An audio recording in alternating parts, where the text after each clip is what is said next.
चलिए जी, अब हम यहाँ पे नेक्स्ट लेक्चर में आगे बढ़ते हैं। हमने लास्ट लेक्चर में काफ़ी सारे क्वेश्चन देख लिए, होमवर्क भी आपको प्रोवाइड कर दिया था, ठीक है ना। तो अब हम यहाँ पे आगे बढ़ते हैं। बेसिकली रिवैल्यूएशन मॉडल पे अभी हम थे, जहाँ पे हमने पॉइंट नंबर 1 देखा, पॉइंट नंबर 2 देखा और लास्ट लेक्चर में पॉइंट नंबर 3 पे हमने डिस्कशन किया था, जिस पे हमने क्वेश्चन देखे और उसके बाद काफ़ी सारे जो क्वेश्चंस थे जो मैंने आपको होमवर्क में प्रोवाइड कर दिए, बेसिकली वो इंटर लेवल के क्वेश्चन थे। फाइनल लेवल से इनका कोई लेना देना नहीं था, ठीक है। अब यहाँ पे पॉइंट नंबर 4 हम डिस्कस करेंगे और उसके बाद जो होमवर्क में मैंने क्वेश्चन दिए थे वो भी डिस्कस कर लेंगे। बेसिकली इंटर लेवल के थे लेकिन फिर भी एक बार हम डिस्कस कर लेंगे। उससे पहले पॉइंट नंबर 4 देख लेते हैं, ताकि ये पूरे का पूरा जो रिवैल्यूएशन का टॉपिक है वो यहाँ पे ख़त्म हो जाए, ठीक है। 4 पॉइंट हमें यहाँ पे देखने थे रिवैल्यूएशन टॉपिक में, तो 3 हम ऑलरेडी देख चुके हैं। अब 4th पॉइंट जैसे ही पढ़ लेते, ये रिवैल्यूएशन का पूरा टॉपिक कंप्लीट हो जाएगा। उसके बाद 2-3 टॉपिक ही बचते और ये चैप्टर भी कंप्लीट हो जाएगा। तो यहाँ पे 4th पॉइंट देख लेंगे। 4th पॉइंट कंप्लीट होते ही जो होमवर्क में मैंने आपको प्रोवाइड किए थे क्वेश्चंस, वो भी देख लेंगे, ताकि कोई डाउट है छोटा मोटा तो वो भी आपके पास में क्लियर हो जाए, ठीक है। तो पॉइंट नंबर 4 पे आएंगे आप। यहाँ पे पॉइंट नंबर 4 जो कि मैंने आपको जगह यहाँ पे रखने के लिए कही थी, वहीं पे आप स्टार्ट करेंगे, ठीक है। हमने यहाँ पे देख सकते हैं पॉइंट नंबर 3 आपको लिखवाया था रिवैल्यूएशन मॉडल में, और पॉइंट नंबर 3 के नीचे मैंने आपको बताया था कि 1 से 1.5 पेज की यहाँ पे जगह छोड़ देंगे, तो वहीं पे आपको लिखना है। उसके बाद तो हमने कुछ एग्जांपल्स भी लिखवाए थे, ठीक है। तो पॉइंट नंबर 3 के बाद जो हमने जगह छोड़ी थी वहाँ पे आप आएंगे और पॉइंट नंबर 4 का हेडिंग देंगे, ठीक है। पॉइंट नंबर 4 आपके पास में क्या कहता है? पॉइंट नंबर 4, अब ये लास्ट टॉपिक है, मतलब लास्ट पॉइंट है इस टॉपिक का, ठीक है, रिवैल्यूएशन मॉडल का। कहते हैं कि सबसे पहले आपने ये सीख लिया कि रिवैल्यूएशन किया, तो रिवैल्यूएशन से जो होने वाला गेन है और लॉस है उसकी क्या ट्रीटमेंट होगी। सबसे फर्स्ट पॉइंट हमने यही पढ़ा। रिवैल्यूएशन मॉडल अगर अपनाते हैं, ठीक है, 2 मॉडल थे, कॉस्ट या फिर रिवैल्यूएशन। तो रिवैल्यूएशन मॉडल अगर आप सिलेक्ट करते हैं तो या तो आपको गेन होगा या फिर लॉस होगा। अगर उतना ही रहता है तब तो कोई दिक्कत ही नहीं है, तब तो कोई भी मॉडल आपके लिए बेनिफिशियल नहीं होगा, मतलब सारे मॉडल एक ही होंगे। अगर 600 की चीज़ 600 पे ही दिख रही है तो क्या ही कॉस्ट मॉडल और क्या ही रिवैल्यूएशन। अगर डिफरेंट अमाउंट आ रही है तभी तो आपको कहा जाएगा कि भाई कॉस्ट मॉडल या फिर रिवैल्यूएशन मॉडल, ठीक है ना। तो मैंने कहा रिवैल्यूएशन मॉडल अगर आपने सिलेक्ट किया है तो या तो गेन होगा या फिर लॉस होगा।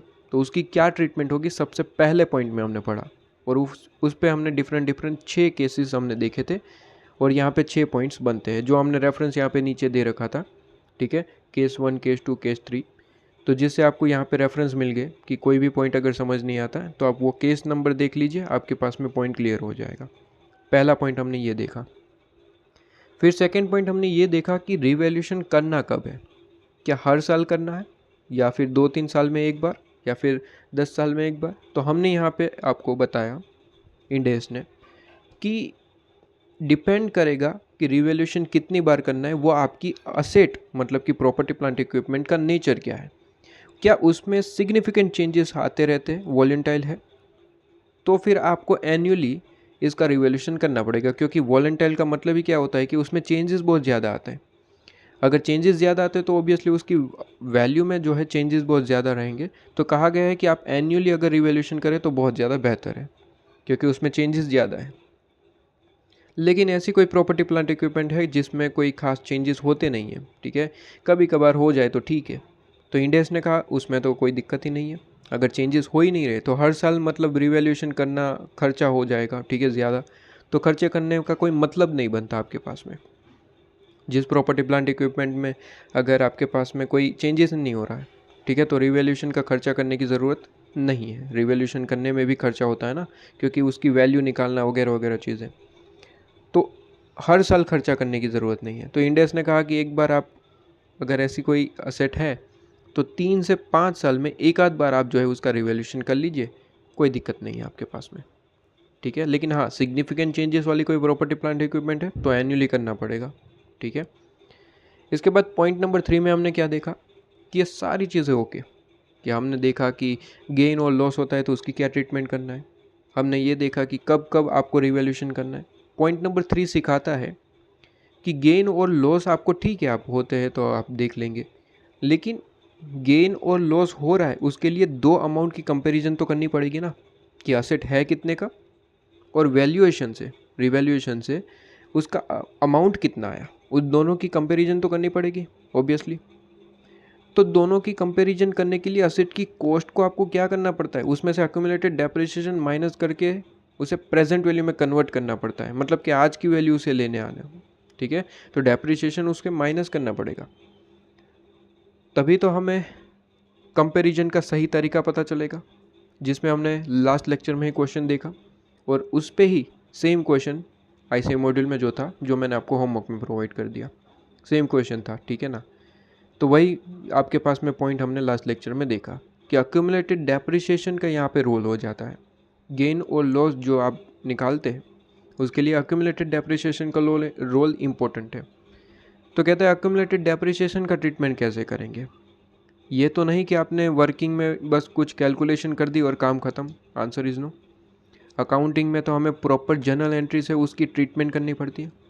तो इसीलिए कहा गया है यहाँ पे कि ट्रीटमेंट के दो तरीके हैं, या तो आप करिए एक्यूमुलेटेड डेप्रिसिएशन का एलिमिनेशन, या फिर आप प्रोपोर्शनेट इंक्रीज मेथड से आप जो है उसको सॉल्व कर सकते हैं। आंसर दोनों से सेम आना है, आंसर मतलब रिवैल्यूएशन सरप्लस या फिर लॉस का जो अमाउंट है वो दोनों मेथड से सेम ही आएगा, ठीक है।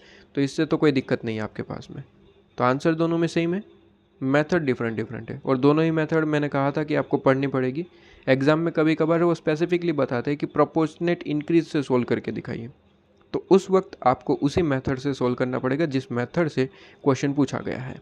अगर कुछ भी नहीं बताया तो कोई एक मेथड से आप जो भी आपको सही लगे कोई भी एक मेथड से आप क्वेश्चन को सोल्व कर सकते हैं, ठीक है, कोई भी एक मेथड। चलिए फोर्थ पॉइंट हम पढ़ने जा रहे हैं। मैंने कहा ठीक है, सारी चीज़ें यहीं पे ख़त्म हो जाती है, पॉइंट नंबर 3 पे ही सारी चीज़ें ख़त्म हो जाती है। पॉइंट नंबर 4 जो है वो आपको इन्फॉर्म करने के लिए इंड AS ने एक पॉइंट नंबर 4 दे दिया। क्या इन्फॉर्म करना था, कहते हैं कि ये जो रिवैल्यूएशन सरप्लस वगैरह हो रहा है, ठीक है, ये जो रिवैल्यूएशन सरप्लस वगैरह आपको हो रहा है, ये आपने यहाँ पे एंट्री करी थी, रिवैल्यूएशन सरप्लस आपको होता है तो इस तरीके से एंट्री करते हैं, ठीक है। रिवैल्यूएशन लॉस भी हो सकता है, सरप्लस भी हो सकता है। तो ये जो कुछ भी हो रहा है आपको उसे फिर लास्ट में ट्रांसफ़र कर देना है रिटेन अर्निंग में। आपको बैलेंस शीट में रिटेन अर्निंग दिखता है, ठीक है, फाउंडेशन लेवल से, इवन मैं कहता हूँ 12th लेवल से ये सारी चीज़ें पढ़ते हैं, ठीक है, कि बैलेंस शीट में आप जो है रिटेन अर्निंग नाम से जो है यहाँ पे आप प्रॉपरली इसकी एंट्री करते हैं। तो रिटेन अर्निंग में ये सारी चीज़ें जाती है, आपको पता है।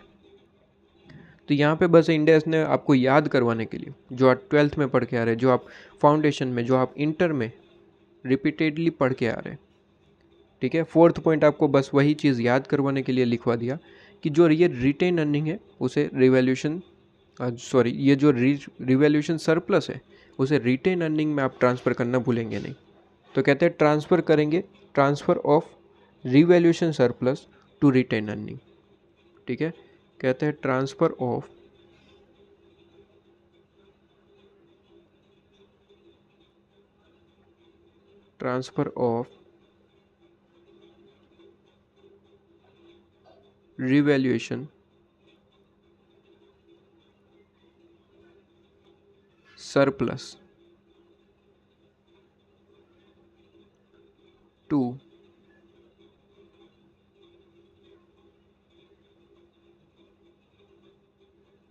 रिटेन अर्निंग,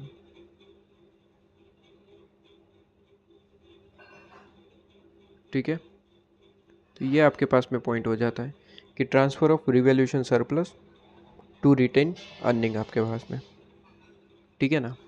तो ये पॉइंट आपके पास में पॉइंट नंबर 3।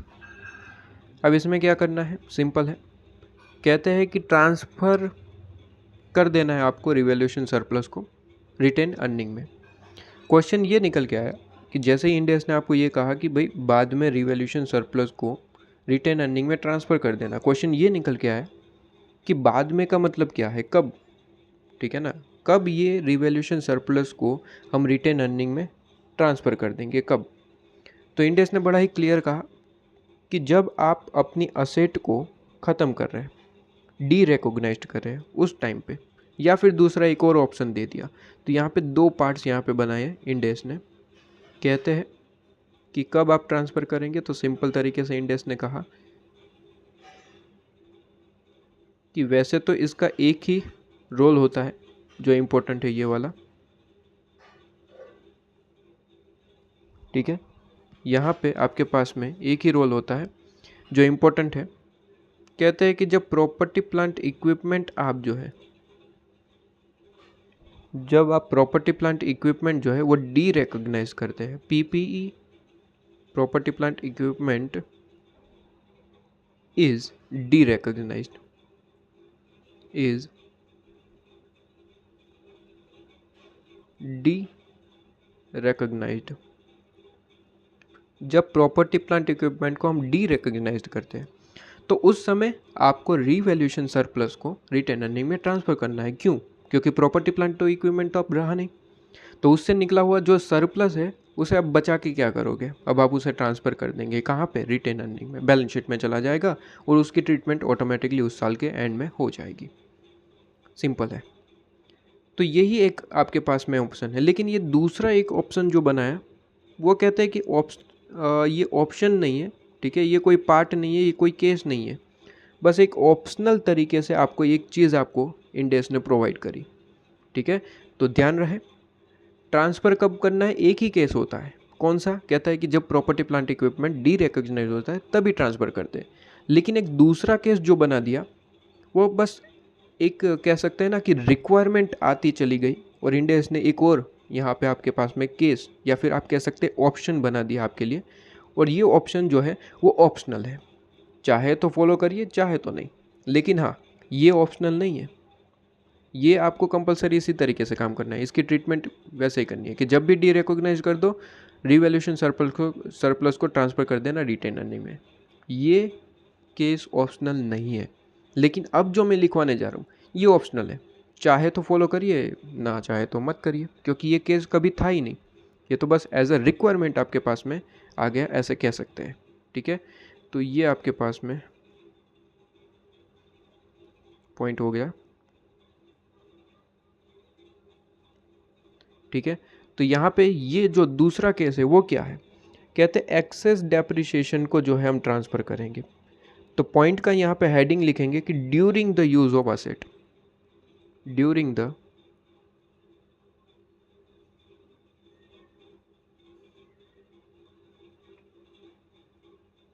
यूज ऑफ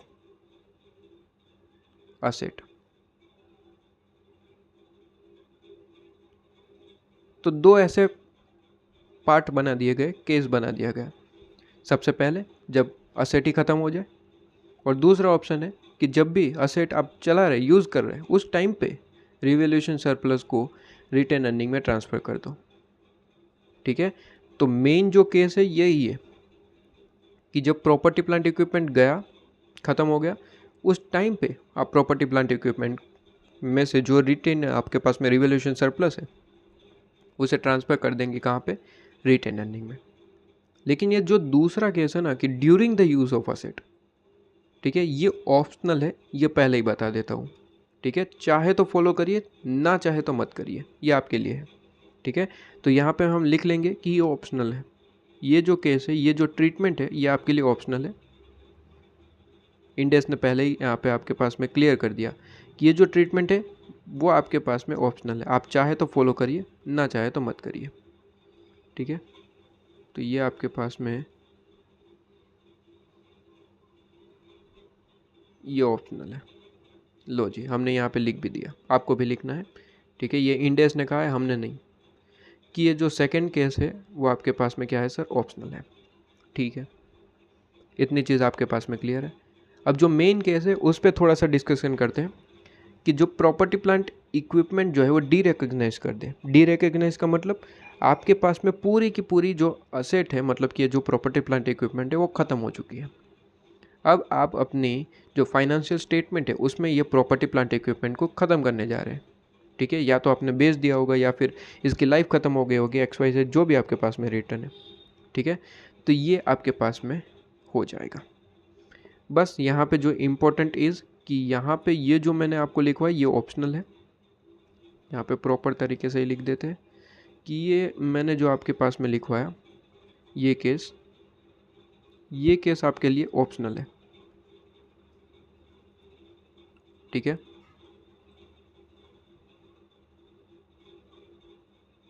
लेकिन केस नंबर 1 ऑप्शनल नहीं है आपके लिए, ये तो कंपलसरी फॉलो करना है आपको, ठीक है। तो यहाँ पे इस तरीके से लिख सकते हैं कि ये मैंडेटरी है,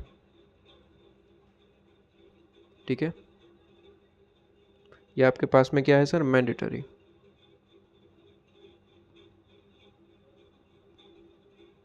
लीजिए, तो ये आपके लिए मैंडेटरी है, तो हमने ये इस तरीके से लिखवा दिया। अब सर ये केस नंबर 1 तो चलो समझ आ गया कि प्रॉपर्टी प्लांट इक्विपमेंट जब खत्म हो गया तो उस टाइम पे इसका जो भी रिवोल्यूशन सरप्लस है वो हम रिटेन अर्निंग में ट्रांसफ़र कर देंगे। लेकिन फिर भी एक बार मैं चाहता हूँ कि इसको थोड़ा सा एग्जांपल के थ्रू हम समझें। तो मैंने यहाँ पे कह दिया कि इसके लिए हमने कह दिया कि यहाँ पे आपके पास में है केस 1, ठीक है। और इसको समझने के लिए हमारे पास में है केस नंबर 2,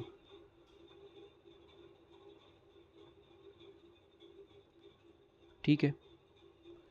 तो केस नंबर 1 और केस नंबर 2 देख लेते हैं। सबसे पहले केस नंबर 1,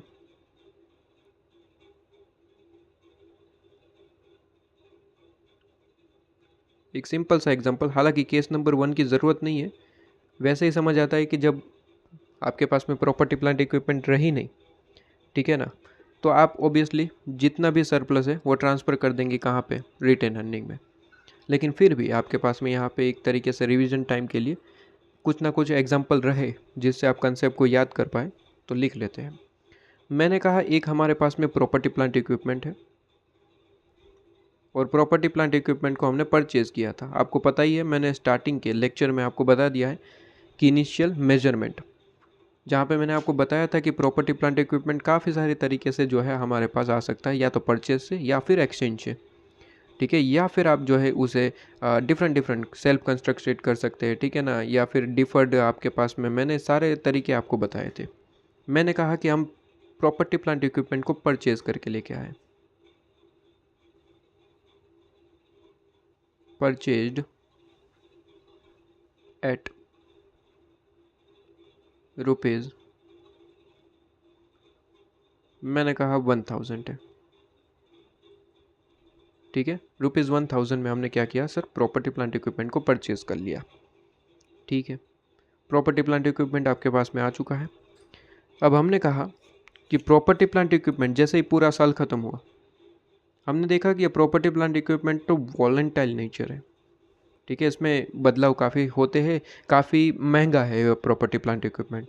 ये 1000 आप देख रहे हैं, लेकिन इसे 1000 करोड़ मान के चलिए कि इतना आपके पास में महंगा प्रॉपर्टी प्लांट इक्विपमेंट है और इसमें चेंजेस काफ़ी ज़्यादा रहते हैं, सिग्निफिकेंट चेंजेस। तो हमने इंडेस का सहारा लिया, इंडेस 16 प्रॉपर्टी प्लांट इक्विपमेंट।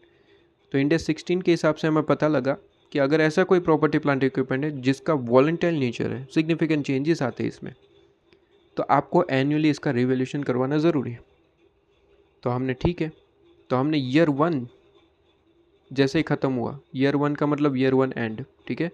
तो जैसे ही ईयर 1 एंड हुआ तो हमने इसका रिवैल्यूएशन करवाया और रिवैल्यूएशन से पता चला कि इसकी वैल्यू जो है वो इंक्रीज़ हो गई, आपके पास में इंक्रीज़ हो गई, मैं ऐसे प्लस का साइन कर देता हूँ, इंक्रीज़ हो गई 100 रुपये से 100 रुपीज़, ठीक है। 100 रुपीज़ से इसकी वैल्यू इंक्रीज़ हो गई, मतलब अब उसकी वैल्यू क्या होगी ईयर 1 के एंड में 1100, 1100। फिर ईयर 2 आया, ठीक है।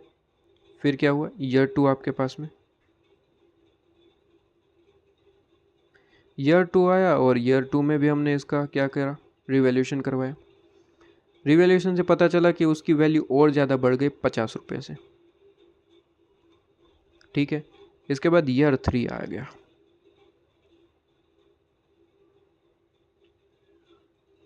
ठीक है। फिर क्या हुआ, ईयर 3 आ चुका।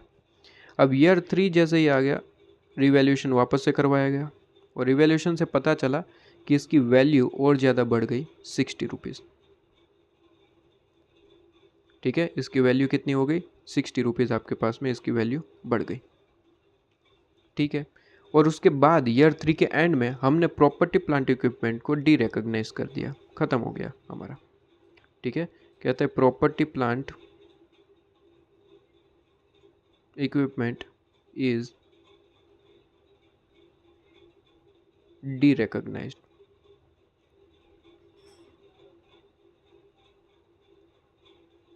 नाउ अब ये डी रिकॉग्नाइज हो चुका है, सिंपल है। कहते हैं डी रिकॉग्नाइज हो गया, आपने ये जो गेन हुआ है उसकी भी एंट्री कर दी होगी, कहाँ पे एंट्री करी होगी, रीवैल्यूएशन सरप्लस में ट्रांसफ़र कर दिया होगा, सीधी सी बात है। ये सारी चीज़ें हम पढ़ चुके हैं।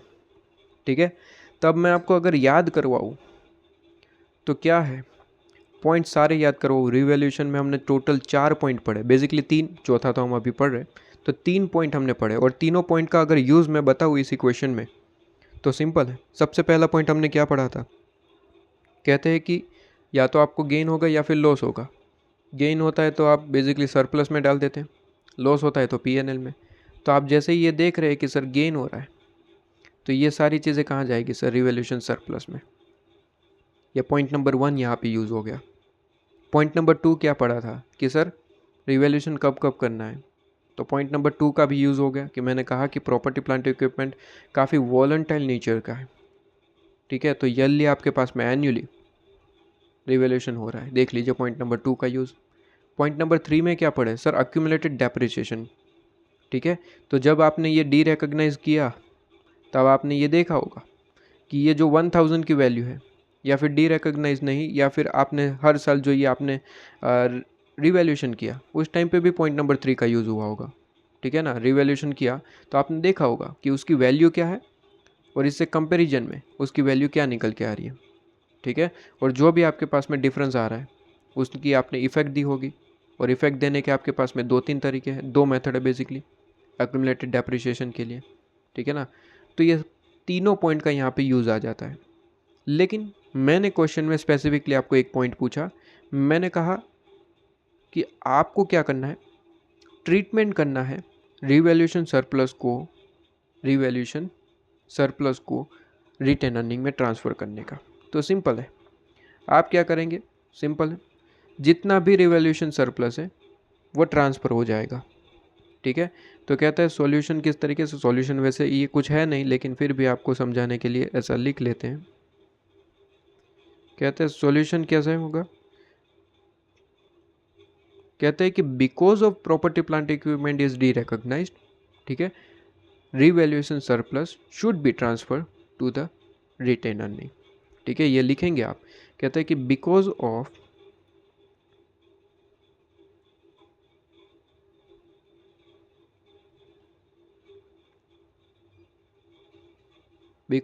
The property plant equipment is derecognized.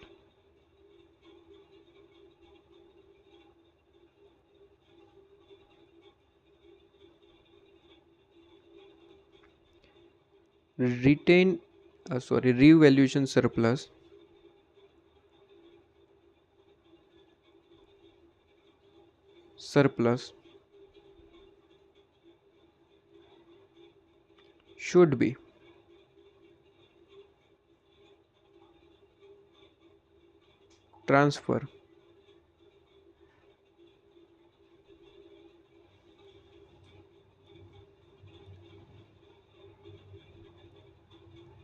should be transfer to retain earning। ठीक है,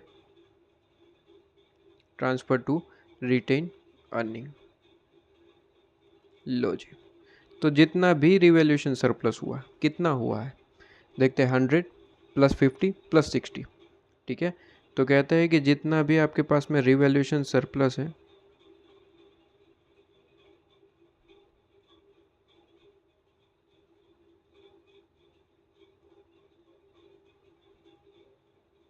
ठीक है, revaluation surplus is equal to 100 + 50 + 60 आपके पास में। तो ये जितना भी रिवैल्यूएशन सरप्लस हुआ आपके पास में वो कहाँ पे ट्रांसफ़र हो जाएगा सर, रिटेन अर्निंग में। मतलब आपके पास में बैलेंस शीट में आपको दिखाई देगा, ठीक है। रिटेन अर्निंग में ये आप जाके ऐड कर देंगे उस चीज़ को।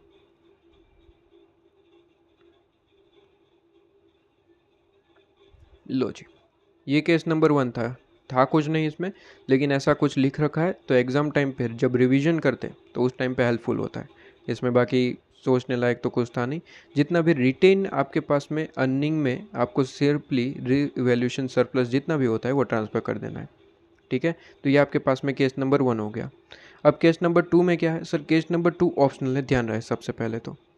क्यों ऑप्शनल है? क्योंकि देखिए एज़ पर रूल तो जब प्रॉपर्टी प्लांट इक्विपमेंट आपके पास में डी रिकॉग्नाइज होती है तभी हम उस वक्त ट्रांसफ़र करते हैं, लेकिन बाय रिक्वायरमेंट इंडेस ने आपको देखा, ठीक है, आपके जो भी केसेस है उसको देखा और कहा कि चलो ठीक है, एक आपके पास में ऐसा भी केस है जब प्रॉपर्टी प्लांट इक्विपमेंट आप यूज़ कर रहे हैं उस टाइम पे भी ऐसा हो सकता है कि रिवैल्यूएशन सरप्लस को ट्रांसफ़र करना पड़े, ठीक है, लेकिन वो ऑप्शनल है। चाहे तो ट्रांसफ़र करो, वरना फिर जब डी रिकॉग्नाइज करोगे तब तो करना ही है, ठीक है ना। तो कहते हैं ऑप्शन नंबर जो केस नंबर 2 है वो ऑप्शनल है, ध्यान रहे। केस नंबर 2 जो है वो आपके पास में क्या है सर? ऑप्शनल है, ठीक है। तो केस नंबर 2 पे आ जाइए। केस नंबर 2 क्या कहता है? ये एक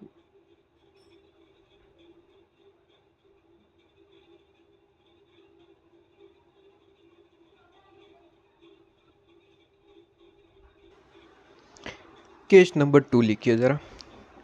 मैंने कहा एक प्रॉपर्टी प्लांट इक्विपमेंट हमने परचेज़ किया है, ठीक है, वही इस तरीके से ही।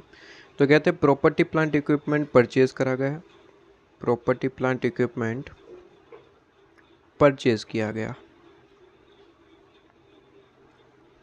परचेज एट रुपीज़,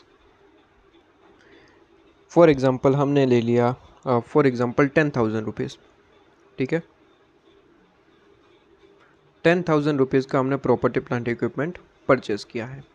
मैंने कहा लाइफ जो है इस प्रॉपर्टी प्लांट इक्विपमेंट की वो है 10 साल, 10 ईयर्स, ठीक है। 10 ईयर्स की आपके पास में लाइफ है।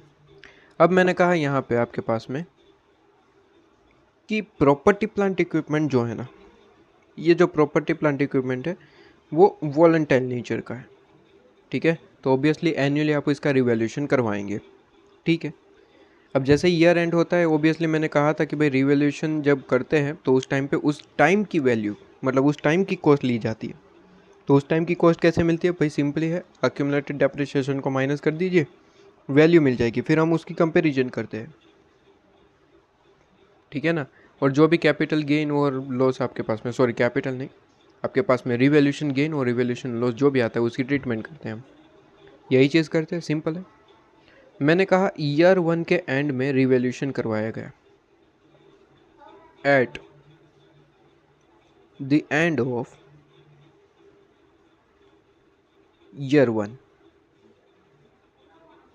At the end of year 1 कहते हैं कि रिवैल्यूएशन अमाउंट जो निकल के आया, ठीक है, कहते हैं रिवैल्यूएशन अमाउंट जो निकल के आया, ठीक है, रिवैल्यूएशन अमाउंट वो निकल के आया आपके पास में फॉर एग्जांपल रुपीज़, मैं ले लेता हूँ 1100, सॉरी यहाँ पे 1100 नहीं ले सकते ना, चलिए मैं 10,000 है तो इसके हिसाब से मैं ले लेता हूँ 9,200 फॉर एग्जांपल। रिवैल्यूएशन करवाया और अमाउंट निकल के आया 9,200, ठीक है, कोई दिक्कत यहाँ पे? कोई दिक्कत नहीं है। तो कहते हैं 9,200 इसका रिवैल्यूएशन आ गया। अब केस नंबर 2 क्या कहता है? केस नंबर 2 कहता है कि during the use of asset, मतलब कि अभी असेट तो चल ही रहा है, 10 साल की लाइफ है, ईयर 1 एंड हुआ है, अभी तो 9 साल हमें यूज़ करना है, तो ये ड्यूरिंग द यूज़ हो गया सर, बिल्कुल। कहते हैं during the use of asset आपको क्या करना है? ऑप्शनल है, लेकिन आप एक काम कर सकते हैं। क्या काम? कहते हैं कि रीवैल्यूएशन अमाउंट की वजह से जितना भी डेप्रिसिएशन आपका बढ़ जाए, एक्सेस आए, ठीक है, एक्सेस डेप्रिसिएशन, उस एक्सेस डेप्रिसिएशन को आप रिवैल्यूएशन सरप्लस मतलब कि आप जो है बेसिकली रिटेन अर्निंग में डायरेक्टली ट्रांसफ़र कर सकते हैं। एक्सेस डेप्रिसिएशन को आप कहाँ पे ट्रांसफ़र कर सकते हैं? रिटेन अर्निंग में। बेसिकली ये रिटेन आपके पास में एक्सेस डेप्रिसिएशन कैसे होता है कि एक्सेस डेप्रिसिएशन जितना भी होगा वो रिवैल्यूएशन सरप्लस में जाएगा और रिवैल्यूएशन सरप्लस से फिर रिटेन अर्निंग में जाएगा। बताता हूँ मैं, देखिए इस क्वेश्चन से मैंने कहा सॉल्यूशन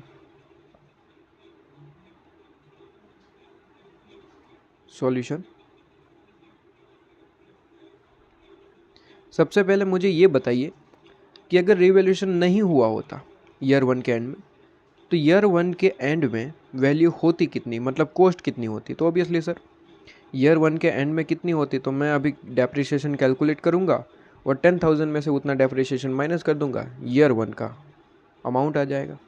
तो करिए ज़रा।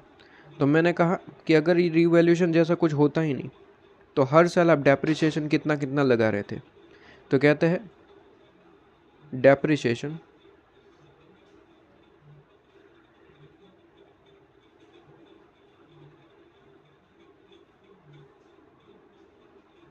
ऑन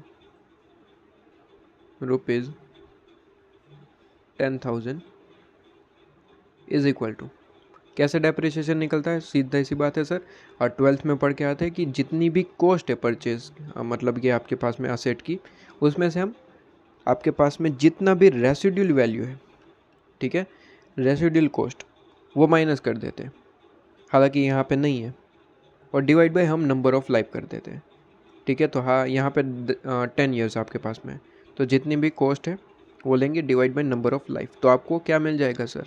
SLM बेसिस पे आपको डेप्रिसिएशन मिल जाएगा, तो डिवाइड बाय 10 ईयर्स, तो कितना निकल के आया सर डेप्रिसिएशन? 1,000 पर एनम के हिसाब से।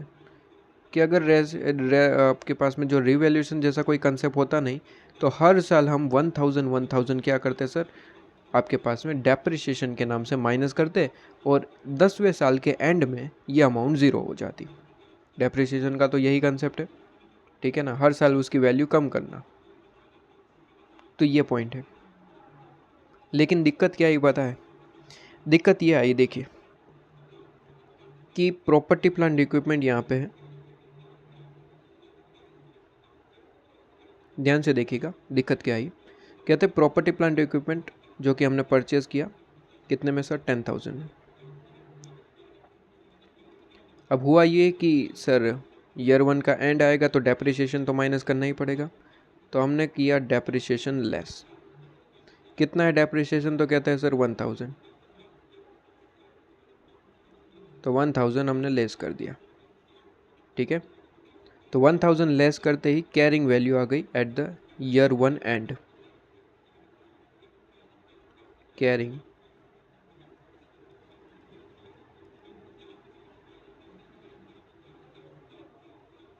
अमाउंट ईयर 1 एंड, ठीक है। ईयर 1 की एंड की कैरिंग वैल्यू हमारे पास में आ गई कितनी? कहते हैं ईयर 1 एंड की कैरिंग वैल्यू आ गई 9,000। कितनी आ गई सर? 9,000, ठीक है। इसमें तो कोई दिक्कत आपके पास में है नहीं, 9,000 आ गई, ओके। अब हुआ यूँ कि ये जो 9,000 वैल्यू आ गई, उस टाइम पे हमने इसका रिवैल्यूएशन करवाया। रिवैल्यूएशन से पता चला कि अब से इसकी वैल्यू ली जाएगी, ठीक है। रिवैल्यूएशन से पता चला कि अब से इसकी वैल्यू, रिवैल्यूएशन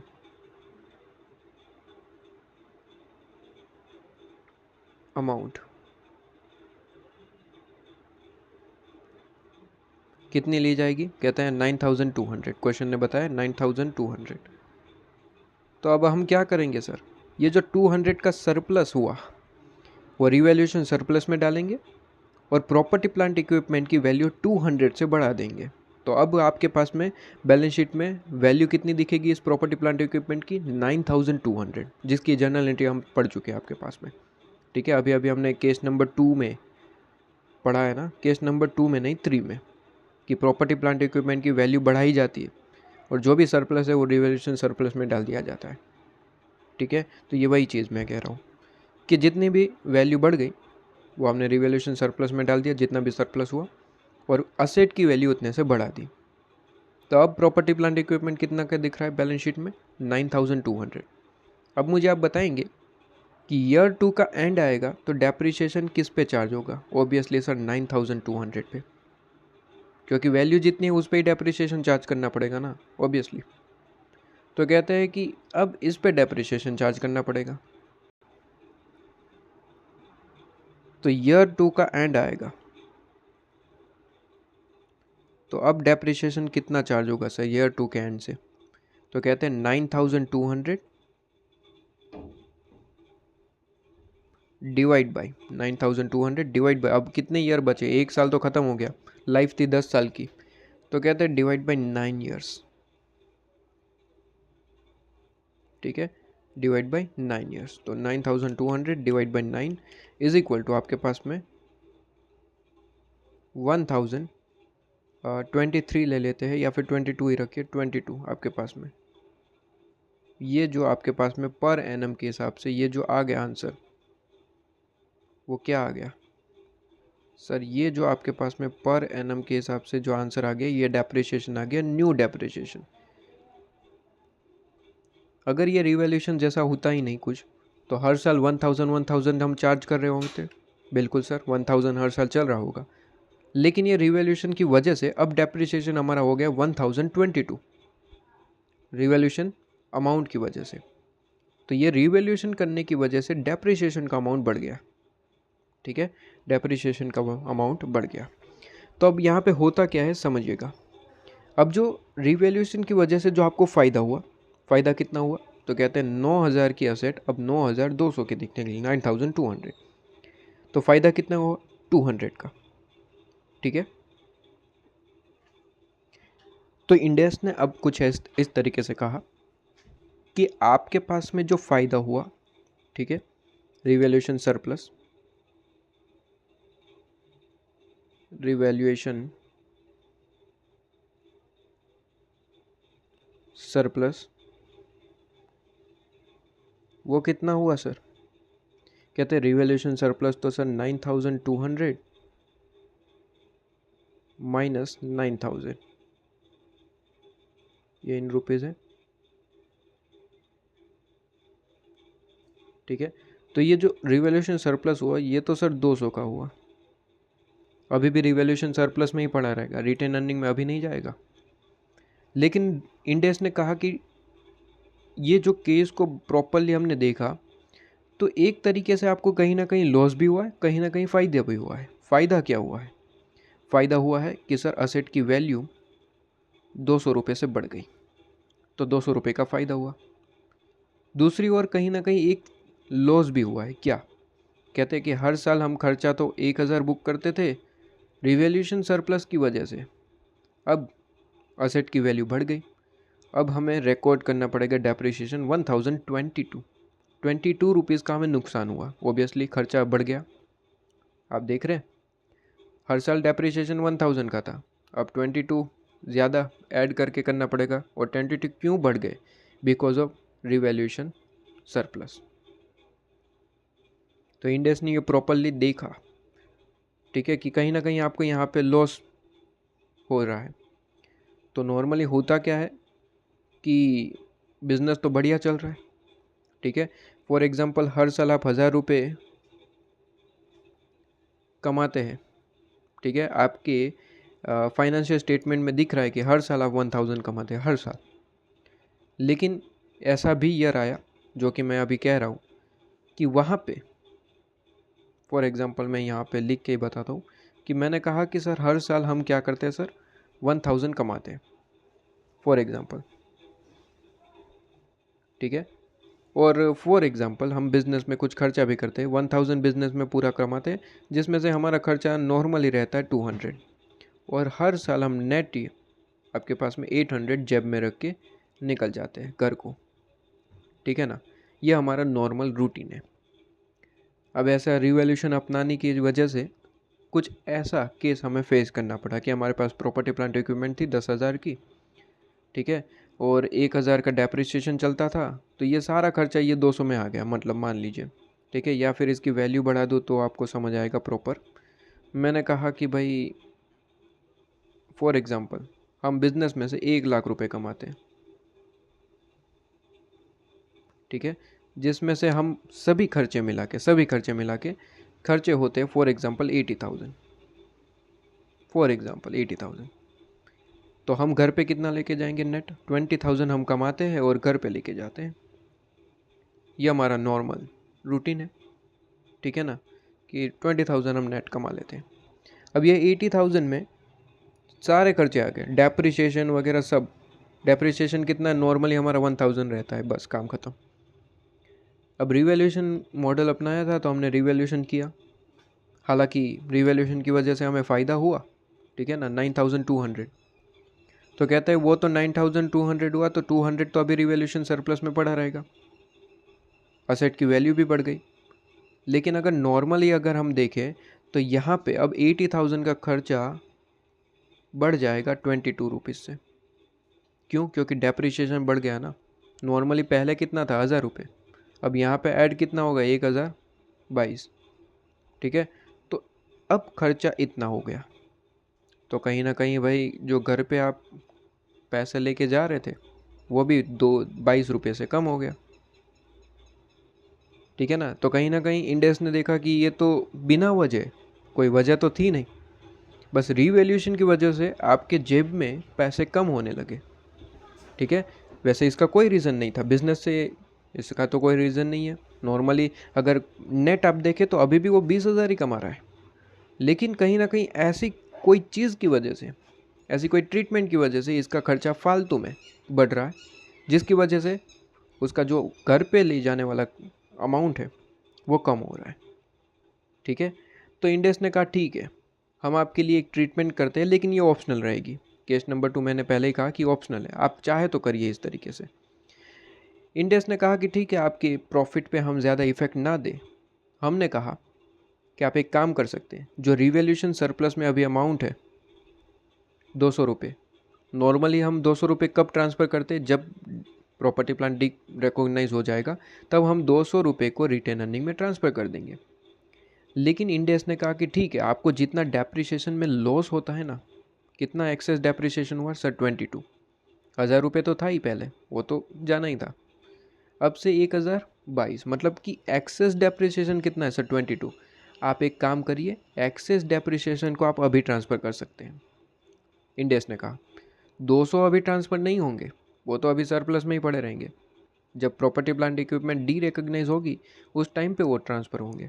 लेकिन एक्सेस डेप्रिसिएशन जो फालतू में आपका खर्चा बढ़ा रहा था, तो कहा कि खर्चे को मेंटेन करने के लिए हमने आपको एक ऑप्शन दिया। कहते हैं कि आप क्या कर सकते हैं, जितना भी एक्सेस डेप्रिसिएशन है उतना अमाउंट सिर्फ और सिर्फ ट्रांसफ़र कर सकते हैं। कहाँ पे सर?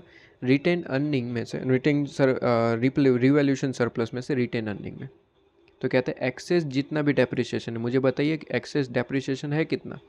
तो कहते हैं सर 1,022 अब नया डेप्रिसिएशन है, वरना 1,000 तो चार्ज कर ही रहे थे, ठीक है। तो एक्सेस कितना हुआ सर? एक्सेस लॉस कितना हुआ सर? 22। 1,000 तो वैसे भी खर्चा हो रहा था, एक्स्ट्रा कितना हुआ सर? 22। तो कहते हैं 22 की वजह से आपके जो 20,000 घर पे लेके जाते थे, अब 22 रुपये से वो अमाउंट कम हो गया, ठीक है ना। फालतू में कोई लॉस भी नहीं हुआ, कोई बिजनेस में हमें कोई भी लॉस नहीं हुआ, ठीक है ना। लेकिन फिर भी 22 रुपये कम हो गए फालतू में। किस वजह से? फालतू की ट्रीटमेंट की वजह से। वैसे फालतू की ट्रीटमेंट नहीं है, लेकिन नॉर्मली इंडिविजुअल्स को ऐसा लगता है कि फालतू की ट्रीटमेंट की वजह से हमें 22 कम हो गए। तो इंडेस ने ऑप्शन दिया कि ठीक है चलो भाई, कहते हैं कि रिवैल्यूएशन सरप्लस में 200 रुपये तो आपने कमाए, 200 रुपये पड़े हुए हैं आपके सरप्लस पे। कहते हैं कि ये इफ़ेक्ट आपकी जेब में ना आए। तो कहते हैं कि जितना भी एक्सेस डेप्रिसिएशन है ना, उतना अमाउंट उस रिवैल्यूएशन सरप्लस में से निकाल के आप रिटेन अर्निंग में ट्रांसफ़र कर दीजिए। जिससे होगा क्या? जिससे होगा ये कि जो 22 रुपये आपकी खर्चा बढ़ गया ना, दूसरी ओर इनकम भी आपकी 22 रुपये से बढ़ जाएगी। तो आपस में अगर आप देखेंगे कि जो ट्रीटमेंट है वो ज़ीरो हो जाएगी, इसका जो इफ़ेक्ट है वो नील हो जाएगा, क्योंकि खर्चा 22 से बढ़ा और हम यहाँ पे क्या कर रहे हैं सर, 22 रुपये का इनकम भी रिटेन अर्निंग में ट्रांसफ़र कर रहे हैं। तो आमने सामने खर्चा और इनकम आमने सामने इक्वल और आंसर इज़ ज़ीरो आपके पास में, इसकी इफ़ेक्ट जो है वो ज़ीरो हो जाएगी। ठीक है ना। तो क्या यहाँ पे हुआ कि कहते हैं कि जो एक्सेस डेप्रिसिएशन है उसे ट्रांसफ़र कर दिया गया कहाँ पे सर, रिटेन, एक्सेस डेप्रिसिएशन का अमाउंट का इक्विवेलेंट रिवैल्यूएशन सरप्लस ट्रांसफ़र करा गया। तो एंट्री क्या बनेगी, कहते हैं जर्नल एंट्री,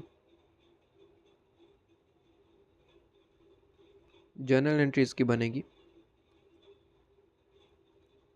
जर्नल एंट्री इसकी बनेगी, कहते हैं कि रिवैल्यूएशन सरप्लस में 200 है, लेकिन क्या 200 अभी ट्रांसफ़र कर सकते हैं, answer is no. As per rule property plant equipment जब डी रिकॉग्नाइज होगा तभी ट्रांसफ़र होगा, उससे पहले नहीं। लेकिन कहते हैं कि एक्सेस डेप्रिसिएशन का आपको एक ऑप्शन दिया गया है कि उतना अमाउंट आप चाहे तो ट्रांसफ़र अभी कर सकते हैं, वरना नहीं कर सकते। ठीक है, तो कहता है कि दूसरा कोई रीज़न की वजह से नहीं, एक्सेस डेप्रिसिएशन आ रहा है तो उतना ही अमाउंट रीवैल्यूएशन सरप्लस से ट्रांसफ़र कर सकते हैं। तो कहते हैं रीवैल्यूएशन सरप्लस में से अमाउंट कम हो जाएगी तो उसे डेबिट करना पड़ेगा, तो रीवैल्यूएशन सरप्लस डेबिट। ठीक है, रिवैल्यूएशन सरप्लस अकाउंट डेबिट कितने से सर, 200 से करेंगे, आंसर इज़ नो सर। 200 के 200 ट्रांसफ़र नहीं हो सकते, वो तो लॉक है। रिटेन अर्निंग में तभी ट्रांसफ़र होगी जब आपके पास में property plant equipment derecognize होगा। लेकिन हाँ, 22 रुपये का आप अमाउंट इसमें से निकाल के ट्रांसफ़र कर दीजिए, कोई दिक्कत नहीं है। फ़ायदा हुआ है तो लॉस भी थोड़ा सा सेटअप कर दीजिए। ठीक है, जो फालतू का आपके पास में लॉस बन रहा था।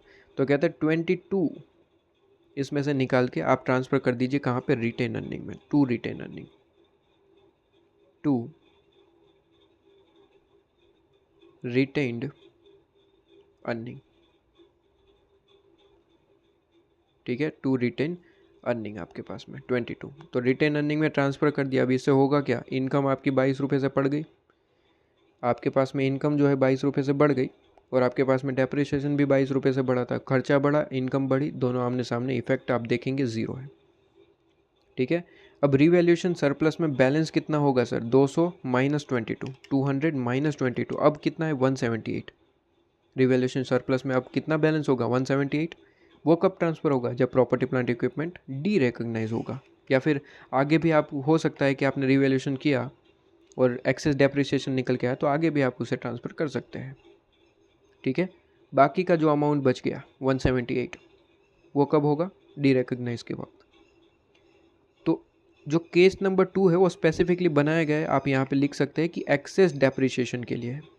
ठीक है, तो ये during the use of asset है, वो स्पेसिफिकली सिर्फ और सिर्फ एक्सेस डेप्रिसिएशन के लिए है। ठीक है, पूरे का पूरा अमाउंट ट्रांसफ़र नहीं होगा, ये पूरे का पूरा, ये जो 200 देख रहे हैं आप रिवैल्यूएशन सरप्लस में, ये पूरा नहीं हो रहा है, सिर्फ एक्सेस डेप्रिसिएशन का अमाउंट जितना है। एक्सेस डेप्रिसिएशन मतलब कि एक्स्ट्रा खर्चा जो हमें हो गया। ठीक है, बेसिकली बिजनेस से तो कोई लेना देना नहीं था, लेकिन फिर भी हुआ, तो उतना अमाउंट सेट ऑफ करने के लिए रिवैल्यूएशन सरप्लस से हम उतना अमाउंट खींच रहे हैं।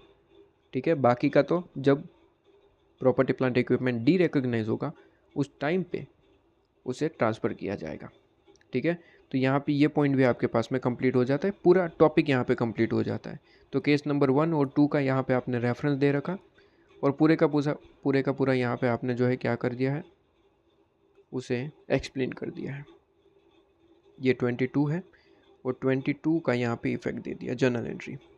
अच्छा, यहाँ पे बैलेंस भी आप लिख सकते हैं कि भाई बैलेंस कितना बचा, तो ताकि रिवीजन के वक्त आपको पूरा बात समझ आए कि रिवैल्यूएशन सरप्लस में अब बैलेंस कितना बचा।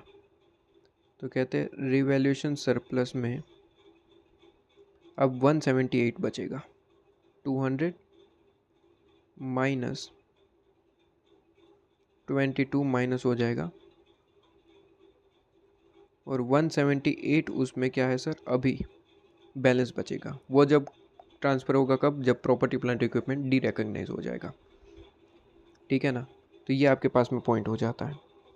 तो इस पे आपके पास में बेस इलस्ट्रेशन नंबर 5 है, वो देख लेंगे। इलस्ट्रेशन नंबर 5 ओपन करिए।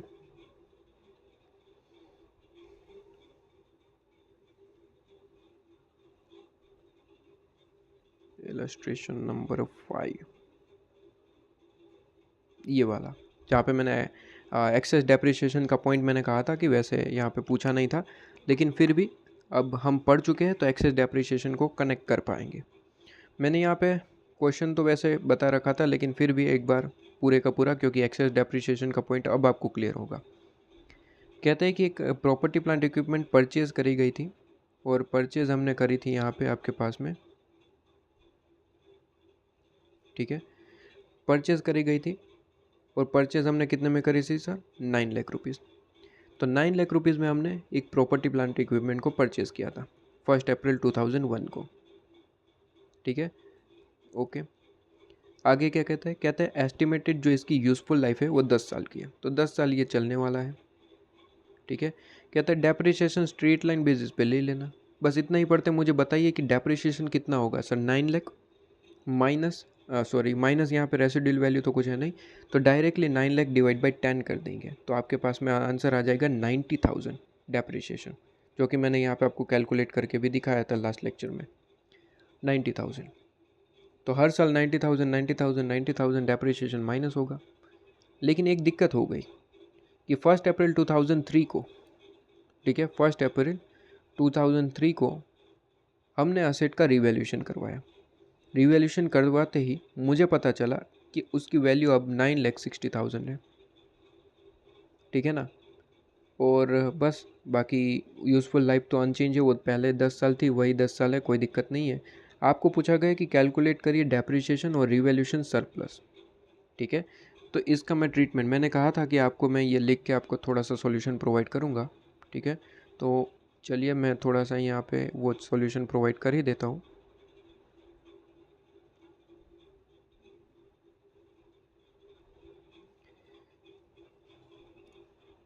चलिए, मुझे सिर्फ और सिर्फ सबसे पहले क्वेश्चन की इन्फॉर्मेशन यहाँ पे लिख लेनी चाहिए। तो मैंने कहा कि सर इलस्ट्रेशन नंबर 5 है जिसका हम सॉल्यूशन करने जा रहे हैं, तो इलस्ट्रेशन नंबर 5 हेडिंग दे देंगे, ठीक है, इलस्ट्रेशन नंबर 5।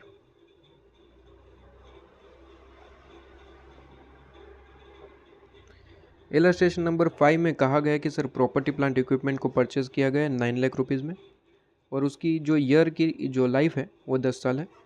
रिवैल्यूएशन हमने 1 अप्रैल को किया है, ठीक है, 2003 को, ठीक है। तो सबसे पहले प्रॉपर्टी प्लांट इक्विपमेंट आया है, तो प्रॉपर्टी प्लांट इक्विपमेंट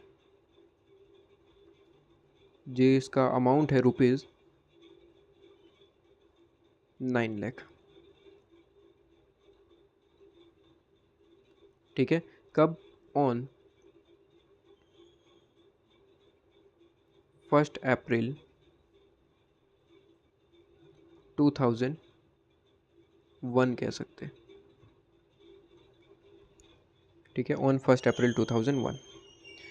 अब कहते हैं कि सीधी सी बात है, डेप्रिसिएशन की कैलकुलेशन करनी पड़ेगी, और इसमें से क्या करेंगे सर? डेप्रिसिएशन माइनस कर देंगे, ठीक है, और डेप्रिसिएशन माइनस करने के बाद वो अमाउंट आ जाएगा, और वो अमाउंट आपके पास में ईयर एंडेड मतलब कि 31 मार्च, ऑन 31 मार्च 2002 कह सकते हैं, वो वैल्यू मिल जाएगी। बस डेप्रिसिएशन की कैलकुलेशन करो और यहाँ पे अमाउंट आपके पास में आ जाएगा। अब सिंपल तरीके से मुझे बताइएगा कि 31 मार्च 2002 को वैल्यू क्या आएगी। तो डेप्रिसिएशन कैलकुलेट करिए और आपके पास में काम ख़त्म। तो मैंने कहा थोड़ी सी जगह मैंने छोड़ दी, और यहाँ पे मैंने बनाया वर्किंग नोट,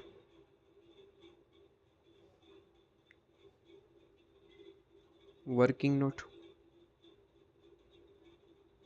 ठीक है, और वर्किंग नोट नंबर 1 यहाँ पे मैंने दे दिया डेप्रिसिएशन के लिए, ठीक है, डेप्रिसिएशन। कहते हैं कि सर रुपीज़ 9 लाख आपके पास में वैल्यू है, रेसिडुअल कॉस्ट कुछ है नहीं वरना इसमें से माइनस करते, और divide by number of life जो कि 10 साल है, 10 ईयर्स, ठीक है। तो कहते हैं कि कितना अमाउंट हो गया, तो 9 लाख डिवाइड बाई 10, तो ये अमाउंट आ जाएगा 90,000। ठीक है, 90,000। तो 90,000 पर एनम के हिसाब से डेप्रिसिएशन हर साल चार्ज होगा, नॉर्मल है। तो कहते हैं हर साल 90,000 चार्ज करिए, ये 9 लाख है। और हर साल हम क्या करेंगे सर, 90,000 माइनस करते चलेंगे।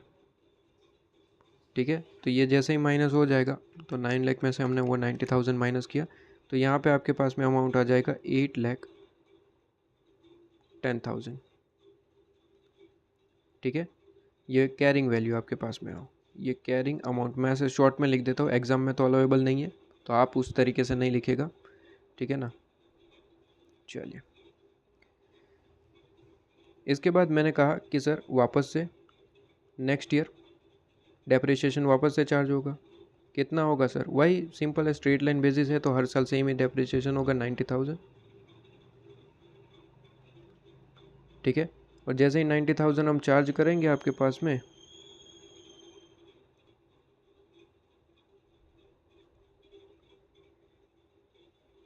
अमाउंट आपके सामने निकल के आ जाएगा, 8,10,000 माइनस 90,000, वैल्यू निकल के आ गई सर 7,20,000।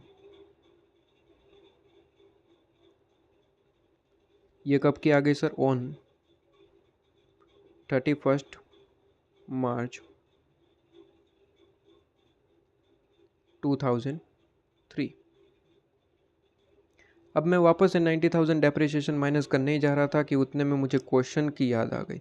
मैंने क्वेश्चन सही से पढ़ा तो पता चला कि भाई अब आगे डेप्रिसिएशन की कैलकुलेशन थोड़ी डिफरेंट हो सकती है। मैंने कहा क्यों, क्योंकि डेप्रिसिएशन को सही से, क्वेश्चन को सही से पढ़ने में पता चला कि भाई जब 31 मार्च 2002 आया, 31 मार्च 2002 मतलब कि सॉरी 31 मार्च 2003 ना, कहाँ पे आए, हाँ 2003 पे हम आए। उस दिन यहाँ पे हम खड़े, ये रहे हम, देख रहे हैं आप, 31 मार्च 2003 आज है, और 31 मार्च 2003 जो है आज, हम यहाँ पे खड़े थे और डेप्रिसिएशन चार्ज करने ही वाले थे कि नेक्स्ट ईयर का डेप्रिसिएशन चार्ज करके कैलकुलेशन करते हैं। उतने में मैं रुक गया, मुझे क्वेश्चन याद आया कि क्वेश्चन में पता था कि 1 अप्रैल 2003 मतलब कि 31 मार्च 2003 का नेक्स्ट डे 1 अप्रैल 2003 हमने उसका रिवैल्यूएशन करवाया। तो डेप्रिसिएशन अब 90,000 नहीं रहेगा, चेंज होगा, क्योंकि अमाउंट चेंज हो गई ना। तो कहते हैं कि अब वो 9,60,000 हो गया। तो वैसे उसकी वैल्यू क्या है सर, 7,20,000। लेकिन अब उसकी वैल्यू क्या ली जाएगी सर, रिवैल्यूएशन अमाउंट या फिर फेयर वैल्यू कह सकते हैं, रिवैल्यूएशन अमाउंट। ठीक है, अब उसकी वैल्यू ली जाएगी sir 9,60,000। Very important, very very important, 9,60,000। ठीक है,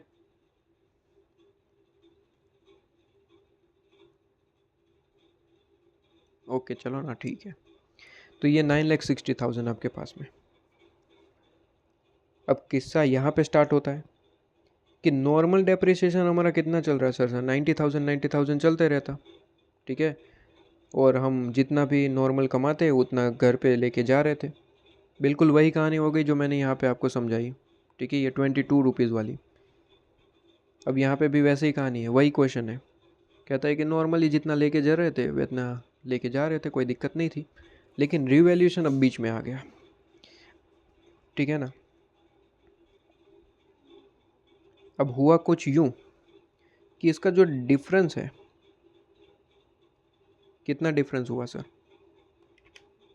कितना डिफरेंस हुआ, एक मिनट ज़रा, ये मुझे यहाँ पे वर्किंग नोट का थोड़ा सा कैलकुलेशन को हटाना पड़ेगा नीचे की तरफ।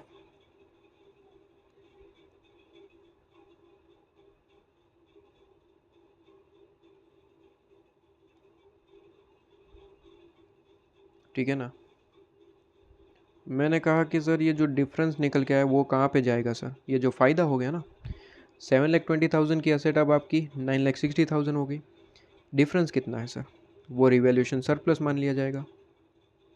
कहते हैं रिवैल्यूएशन सरप्लस कितना हो गया, अब revaluation surplus is equal to 9,60,000 minus 7,20,000। ठीक है, तो कहते हैं 9,60,000 माइनस 7,20,000, रिवैल्यूएशन सरप्लस में आ गया 2,40,000, 2,40,000। लो जी, अब क्वेश्चन यहाँ पे ख़त्म हो जाता कि रिवैल्यूएशन सरप्लस में अमाउंट आ चुका है और एज़ पर इंड AS 16 ये 2,40,000 कब ट्रांसफ़र होगी, जब असेट डी रिकॉग्नाइज होगी। बात खत्म हो जाती, क्वेश्चन यहाँ पे ख़त्म है, इतना ही था सॉल्यूशन। ठीक है, क्वेश्चन ने क्या पूछा था कि सर डेप्रिसिएशन का अमाउंट बताओ, रिवैल्यूएशन सरप्लस का अमाउंट बताओ, हमने बता दिया।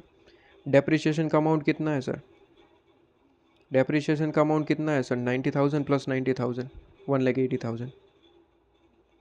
सर रिवैल्यूएशन सरप्लस का अमाउंट कितना है सर, वो 2,40,000, ख़त्म। लेकिन सर ये इंडेज के क्वेश्चन है, ठीक है, इंडेज के क्वेश्चन है, तो थियोरेटिकल भी हमें ध्यान रखना पड़ेगा। हम इनको थोड़ा सा यहाँ पे एक्स्ट्रा इन्फॉर्म करेंगे सर, कि हालांकि एक और पॉइंट आप यहाँ पे ऐड कर सकते हैं। कौन सा सर, ऑप्शनल वाला, ये वाला पॉइंट कहाँ गया, हमने लिखवाया अभी अभी, ये वाला, कि भाई एक्सेस्ड है, हालांकि अभी प्रॉपर्टी प्लांट इक्विपमेंट तो डी रिकॉग्नाइज तो हुई नहीं है, तो 2,40,000 तो रिवैल्यूएशन सरप्लस में पड़ा रहेगा।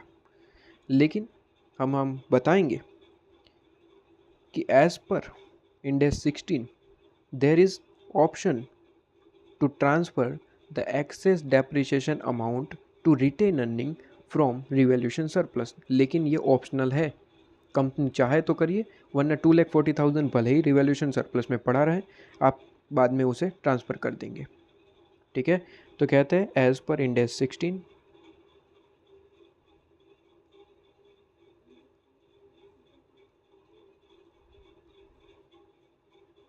एज पर इंड AS 16 कहता है कि प्रॉपर्टी प्लांट इक्विपमेंट है, शॉर्ट में नहीं लिख सकते, फुल फॉर्म ही ऑलवेज क्वेश्चन में लिखेंगे। ठीक है, कहता है there is option, there is option to transfer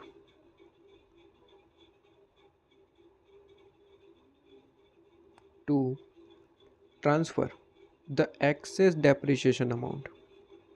ये एक्सेस डेप्रिसिएशन अमाउंट क्या है, एक तरीके से हमें एक्स्ट्रा लॉस हो गया, ठीक है, एक्स्ट्रा खर्चा है बेसिकली, तो ये खर्चे को सेटअप करने के लिए हमें एक रिलीफ दी गई कि रिवैल्यूएशन सरप्लस में से अमाउंट उठा लो, कोई दिक्कत नहीं है।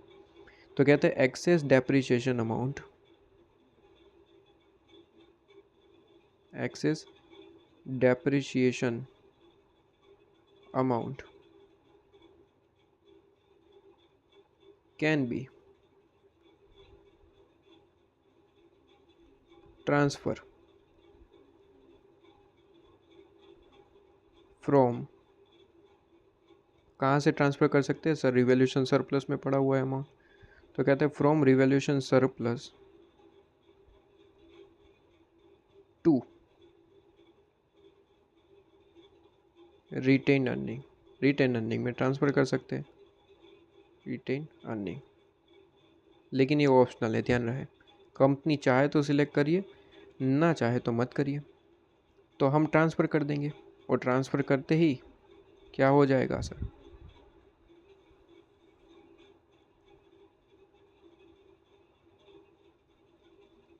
ट्रांसफ़र करते ही आपके पास में जो एक्स्ट्रा खर्चा आ रहा था डेप्रिसिएशन का एक्स्ट्रा, वह सेटअप हो जाएगा। तो मुझे बताइए एक्सेस डेप्रिसिएशन है कितना, तो उसके लिए तो सर वर्किंग नोट बनानी पड़ेगी। कहते हैं कि सर एक्सेस डेप्रिसिएशन की कैलकुलेशन कर रहे हैं, एक्सेस डेप्रिसिएशन, तो कहते हैं कि जो नया अमाउंट हो गया वो 9,60,000 हो गया, divide by number of life करेंगे। लेकिन ध्यान रहे 10 साल गलती से मत कर देना, 2 साल तो कंप्लीट हो चुके हैं। 9,60,000 अब से अमाउंट है, अब से मतलब अब कितने साल अब बची है लाइफ, 8 साल, ठीक है, तो 10 कर देते हैं कई बार फ्लो में, 8 साल की लाइफ है अब, तो 8 ईयर्स चलेगा अब, ठीक है ना। तो आपसे डेप्रिसिएशन कितना चार्ज करेंगे, 9,60,000 डिवाइड बाई 8, तो एक्सेस डेप्रिसिएशन का यहाँ पे अमाउंट हमें मिल जाएगा कि ये नया डेप्रिसिएशन है 1,20,000 पर एनम के हिसाब से। तो एक्सेस डेप्रिसिएशन कितना हुआ, तो कहते हैं एक्सेस डेप्रिसिएशन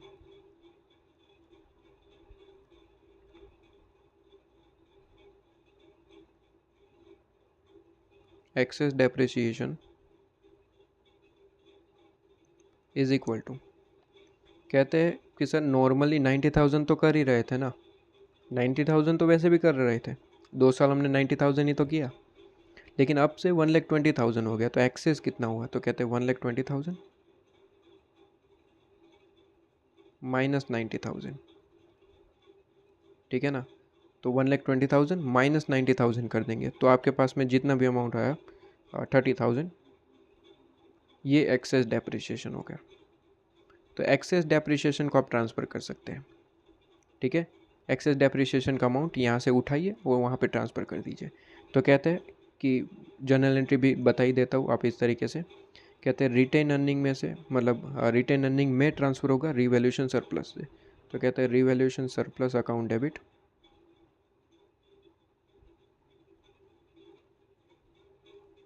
रिवैल्यूएशन सरप्लस में से अमाउंट कम होगा ना, इसलिए डेबिट करेंगे। क्रेडिट होता है नॉर्मली इसकी साइड, अब इसमें से पैसा उठाना है, कम करना है, तो अगर उसे कम करना है तो डेबिट कर दो। कितने से, एक्सेस डेप्रिसिएशन का अमाउंट उठा सकते हैं 30,000। 2 retain earning, 2 retain earning,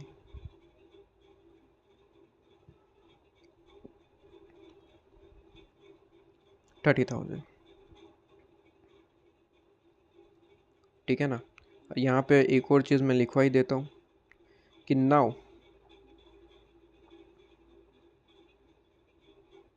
balance amount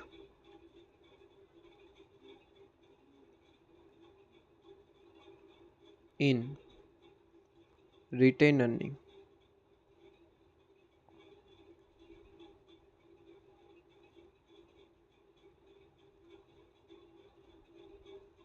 is, कितनी होगी अब बैलेंस, कहता है कि 240 तो पहले से था, अभी अभी हमने क्रिएट किया 240 का, लेकिन दिक्कत यह आई कि कंपनी ने अगर ऑप्शन सिलेक्ट कर लिया तो कहते हैं कि -30,000 करना पड़ेगा। तो बैलेंस कितना बचा, 2,40,000 -30,000, तो 2,10,000,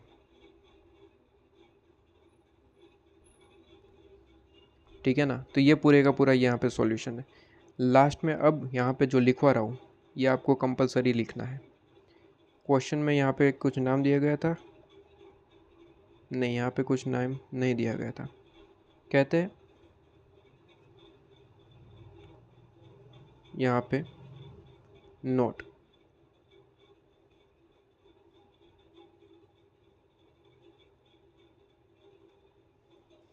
कहते हैं कि the revaluation surplus amount is 2,40,000। Amount तो कितना है, revaluation surplus amount is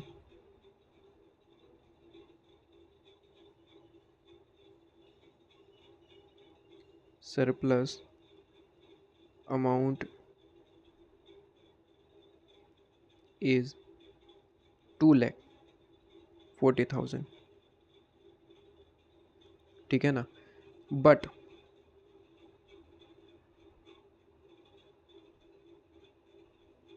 if we opt the option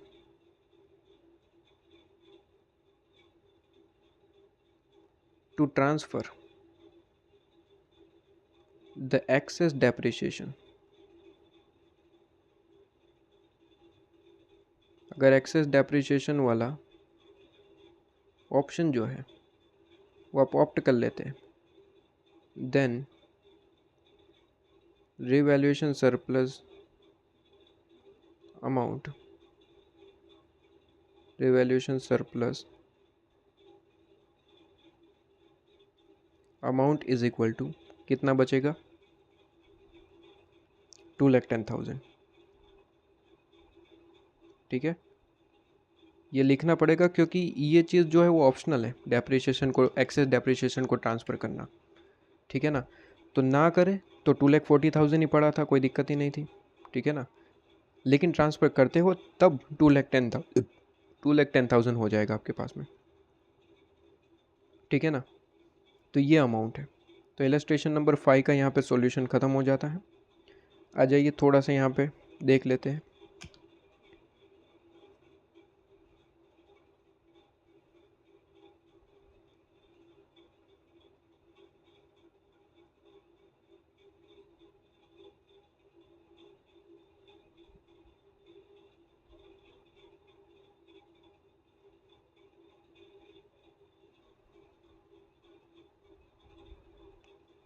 देखिए ज़रा सॉल्यूशन। कहते हैं इन्होंने सबसे पहले एक्सेस डेप्रिसिएशन की कैलकुलेशन की, कितना आ रहा है 30,000। क्या एक्सेस डेप्रिसिएशन हमारा भी उतना ही आ रहा है 30,000? Answer is yes. आप यहाँ पे देख सकते हैं एक्सेस डेप्रिसिएशन हमारा 30,000 आ रहा है। अब यहाँ पे वही चीज़ वो लिखेंगे कि अगर हम ऑप्ट करते हैं डेप्रिसिएशन, एक्सेस डेप्रिसिएशन को ट्रांसफ़र करना, तो हमारे पास में जनरल एंट्री बनेगी revaluation surplus to retain earning, जो हमने भी आपको बता दी कि भाई journal entry revaluation surplus to retain earning. और जैसे ही वो ट्रांसफ़र कर देंगे तो फिर आपके पास में बैलेंस कितना बचेगा, 2,10,000, जो यहाँ पे उन्होंने बताया। लेकिन मैंने कहा कि ये जो नोट हमने लास्ट में लिखी है ये लिखना आप भूलेंगे नहीं। हालांकि ऐसे मॉड्यूल में लिखा हो ना लिखा हो कोई दिक्कत नहीं है, हमें लिखना है, ठीक है। ओके, ये सॉल्यूशन आपके पास में, जैसे कि मैंने कहा था कि इसका सॉल्यूशन मैं लिखवाऊँगा, तो ये आपके पास में मैंने इलस्ट्रेशन नंबर 5 लिखवा दिया है, ठीक है। इसके बाद हमने कौन सा यहाँ पे दिया था आपके पास में, इलस्ट्रेशन 4 तो मैंने करवाया था। 3 आपके पास में एज इट इज़ था तो उसको करवाने की ज़रूरत नहीं है, एज इट इज़ मैंने ऑलरेडी आपको करवा रखा है, ठीक है ना। इसके बाद इलस्ट्रेशन नंबर 6 तो बहुत ज़्यादा सिंपल था। कहते 10,000 की कॉस्ट की हमने असेट परचेज़ करी है, 10 साल की लाइफ है, ठीक है। और रेसिडुअल वैल्यू यहाँ पे 2,000 है। तो मुझे बताइए डेप्रिसिएशन हर साल कितना होगा। तो कहते हैं 10,000 माइनस 2,000 डिवाइड बाई 10, तो 800 रुपये, ठीक है। तो हर साल 800 रुपये चार्ज होंगे। अक्यूमुलेटेड डेप्रिसिएशन है तो 800, फिर यहाँ पे 800 प्लस 800, फिर 800 800 800, इस तरीके से चलता है। एक्यूमुलेटेड डेप्रिसिएशन का मतलब समझते हो ना, टोटल ऑफ आपके पास में, ठीक है।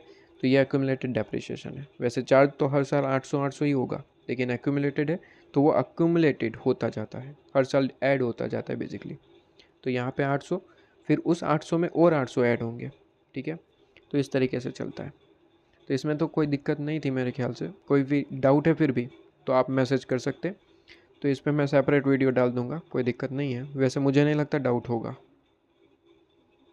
इसके बाद ये होमवर्क में मैंने दिया था कि डेप्रिसिएशन मेथड, अच्छा मेथड चेंज किया गया है, तो इसमें भी मुझे नहीं लगता कोई दिक्कत है, ठीक है। कहते थे कि भाई असेट अक्वायर किया है 3 ईयर अगो, 3 साल पहले, 5 मिलियन रुपीज़ में, कॉस्ट थी 5 मिलियन। डेप्रिसिएशन हमने अडोप्ट किया था, मेथड जो है वो रिड्यूसिंग बैलेंस मेथड, WDV 10% के हिसाब से। तो 5 मिलियन माइनस 10% माइनस 10% माइनस 10%, इस तरीके से चलता आ रहा होगा।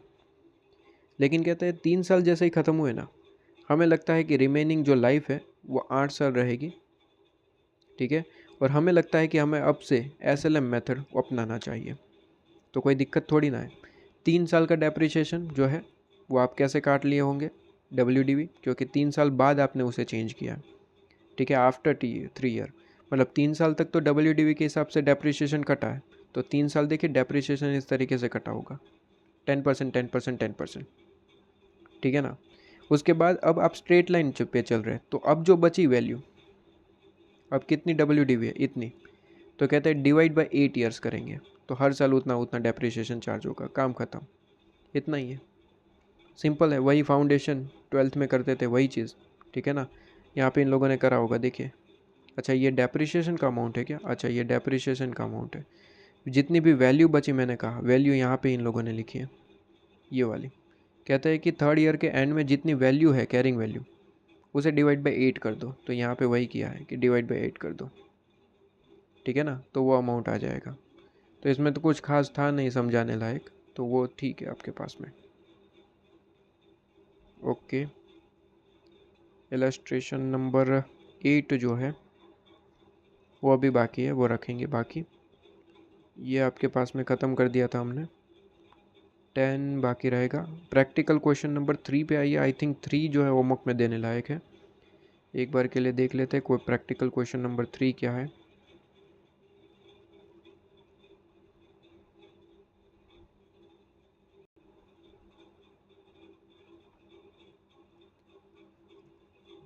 क्वेश्चन नंबर 2 होमवर्क में रहेगा। बड़ा ही सिंपल सा क्वेश्चन, बस जनरल एंट्री पूछ ली है कि कहता है कि आपके पास में एक प्रॉपर्टी प्लांट इक्विपमेंट है, 1 लाख में परचेज़ किया था, रिवैल्यूएशन उसका करवाया गया फिर, ठीक है ना, और रिवैल्यूएशन अमाउंट दे दी। ये तो बहुत पहले होमवर्क में देना चाहिए था, ठीक है, अभी मेरे ध्यान में आया। तो 2 आपके पास में होमवर्क में है, ठीक है, वही जनरल एंट्री बस सिंपल सी लगा देना है रिवैल्यूएशन की।